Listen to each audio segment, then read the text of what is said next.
जय माता दी। और आज है मैया रानी का दूसरा नवरात्र और आज मैं तुम्हें सुनाऊंगी मैया रानी का दूसरा अध्याय।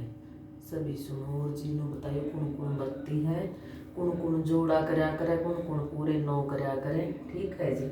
और तुम कर लो मैया रानी के दर्शन। मैया रानी का मुंह तक रखा चुभने के ऊपर करो, ऊपर लो।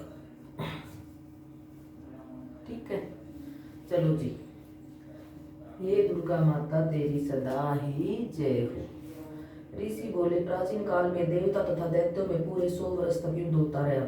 उस समय दैत्यों का स्वामी महिषासुर था, देवताओं का इंद्र था। उस संग्राम में देवताओं की सेना महाबली दैत्यों से हार गई। तब सभी देवताओं को जीतकर महिषासुर इंद्र बन बैठा। हार खाकर सभी देवता ब्रह्मा जी को अग्रणी बनाकर वहां गए जहां विष्णु तथा शंकर विराज रहे थे। वहां पर देवताओं ने महिषासुर के सभी उपद्रव एवं पराभव आदि का पूरा वृत्तांत कह सुनाया। उन्होंने कहा, महिषासुर ने तो सूर्य, अग्नि, पवन, चंद्रमा, यम तथा वरुण इस प्रकार अन्य सभी देवताओं के अधिकार छीन लिए। स्वयं इस सबका अधिष्ठाता बन बैठा। उसने सभी देवताओं को स्वर्ग से निकाल दिया।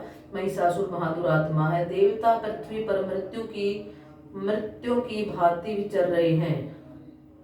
हे प्रभु, अब हम आपकी शरण में आए, उसके वध का कोई उपाय कीजिए। इस प्रकार मधुसूदन तथा महादेव जी ने देवताओं के वचन सुने। उनकी क्रोध से मोहित तब भगवान विष्णु के मुख से एक महान तेज प्रकट हुआ। इसी प्रकार ब्रह्मा तथा शंकर के मुख से भी तेज प्रकट हुआ। दूसरे इंद्र आदि देवताओं के शरीर से भी महान तेज प्रकट हो आया। सभी तेज मिलकर एक हो गए। वह तेज पुंज इतना उग्र था जैसे कि जलता हुआ पहाड़ हो। देवताओं ने देखा कि उसकी ज्वालाएं सभी दिशाओं में फैल रही। जब वह एक हुआ तो नारी के रूप में आ गया। उसके प्रकाश से तीनों लोग मर गए। महादेव जी के तेज से उसका मुख प्रकट हुआ। यम के तेज से उसके केश हुए। विष्णु के तेज से उस देवी की भुजाएं प्रकट हुई। चंद्रमा के दोनों स्तन, इंद्र के तेज से उसका कटी प्रदेश, वरुण के तेज से जंगा व स्थल, पृथ्वी के तेज से नितंबों का प्रादुर्भाव हुआ। ब्रह्मा के तेज से दोनों चरण, सूर्य के तेज से चरणों की उंगलियां, वसुओं के तेज से हाथों की उंगलियां, कुबेर के तेज से नासिका का आविर्भाव हुआ। उसके दांत प्रजापति के तेज से प्रकट हुए। अग्नि के तेज से 3 नेत्र हुए। दोनों संध्याओं के तेज से दोनों भौहें, वायु के तेज से दोनों कान उत्पन्न हुए। इसी प्रकार दूसरे देवगण के तेज द्वारा भगवती का प्रादुर्भाव हुआ। तब समस्त देवताओं के तेज पुंज से प्रकट हुई देवी जी को देखकर महिषासुर से पीड़ित सभी देवता प्रसन्न हुए। महादेव जी ने उस देवी को अपने शूल से शूल निकाल कर दे दिए। श्री विष्णु ने अपने सुदर्शन चक्र से चक्कर प्रकट करके दिया। वरुण ने शंख तथा अग्नि ने उसे शक्ति दी। मारुत ने धनुष दी और बाणों से भरपूर 2 तरकस दे दिए। देवराज इंद्र ने अपने वज्र से वज्र पैदा करके दिया। फिर सहस्त्र नेत्र इंद्र ने ऐरावत हाथी से घंटा दिया। यमराज ने काल दंड से दंड प्रदान किया।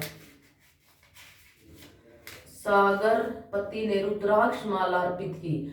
ब्रह्मा ने कमंडल भेंट किया। सूर्य ने भगवती के सभी रोमकूपों से अपनी किरणें प्रदान की। काल ने तलवार तथा उत्तम ढाल अर्पण की। क्षीर सागर ने हार, कभी पुराने न होने वाले 2 वस्त्र भेंट किए।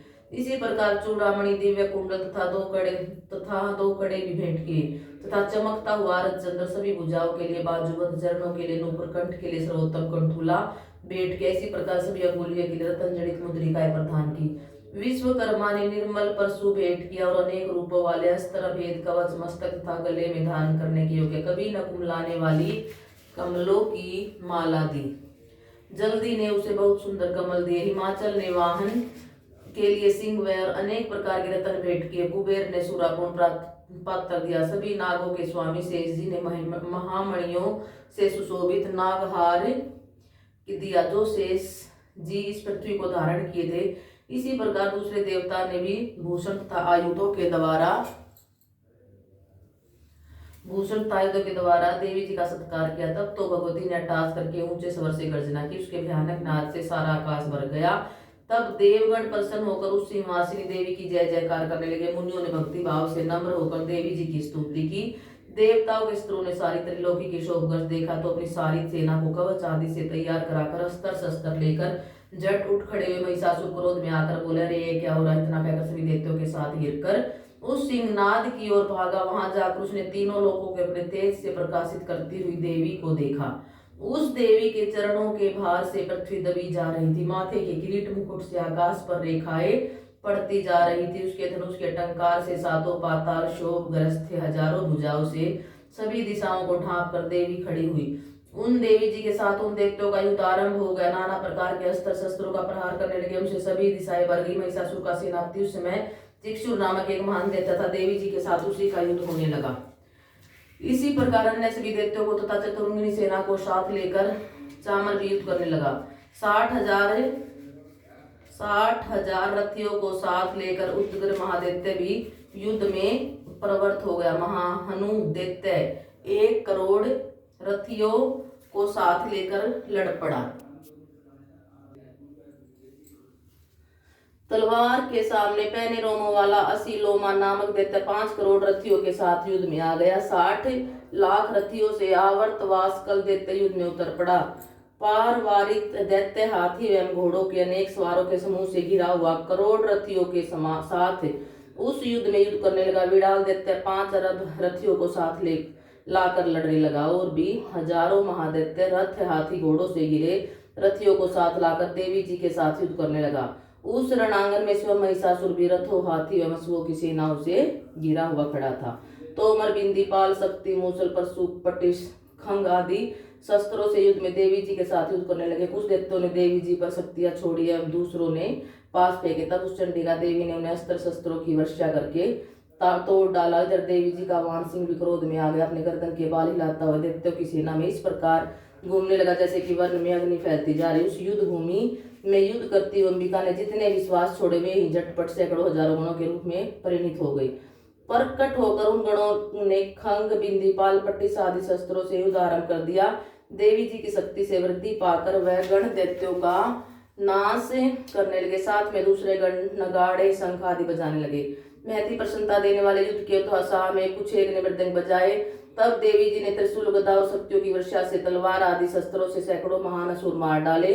दूसरे कितने दैत्य को घंटों के भयप्रद नाद से मूर्छित करके मार गिराया। मरे दैत्यों को पास से बांधकर पृथ्वी पर घसीट डाला। कितने तो गदा की चोट से घायल होकर पृथ्वी पर सो गई। मूसलों के प्रहार से कई एक रुधिर वमन करने लगे एवं कई एक शूल द्वारा वक्ष स्थल फट जाने से पृथ्वी पर पड़ गए। कितने दैत्य बाणों की वर्षा द्वारा युद्ध भूमि में काट गिराए। बाज पक्षी की भांति आक्रमण करने वाले देवशत्रु दैत्य प्राण छोड़ने लगे। कितने एक दैत्य की भुजाएं कट गई, दूसरे की ग्रीवाएं छिन्न भिन्न हो गई। कई दैत्यों के सिर कट गए, दूसरे दैत्य मध्य से विदीर्ण हो गई। कुछ दैत्यों की जंघाएं कट गई और पृथ्वी पर गिर गए। दैत्य को तो एक भुजा, एक आंख, एक पाव वाला करके 2 टुकड़े करके मार डाला। मार मार कर गिराए हुए रथ हाथी घोड़े असुर की लाशों के द्वारा जहां युद्ध हो रहा था वहां की पृथ्वी इस प्रकार भर गई, वहां का आना जाना कठिन हो गया। वहां से नाम असुरों के रुधिर बहने से रुधिर की बड़ी बड़ी नदियां बहने लगी। जगदम्बा ने एक क्षण में ही दैत्यों की सेना का इस प्रकार नाश कर दिया जैसे कि लकड़ियों के बड़े ढेर को अग्नि जला देती। देवी का वाहन सिंह अपने बालों को छटकाता और बड़ी गर्जना करता दैत्य के शरीरों से मानो प्राण ही चुन रहा हो। इस प्रकार घूमने लगा। देवी जी के उन गणों ने महासुरों के साथ बड़ा युद्ध किया जिससे देवता प्रसन्न होकर आकाश से पुष्पों की वर्षा करने लगे। बोल दुर्गा माता तेरी सदा ही जय हो।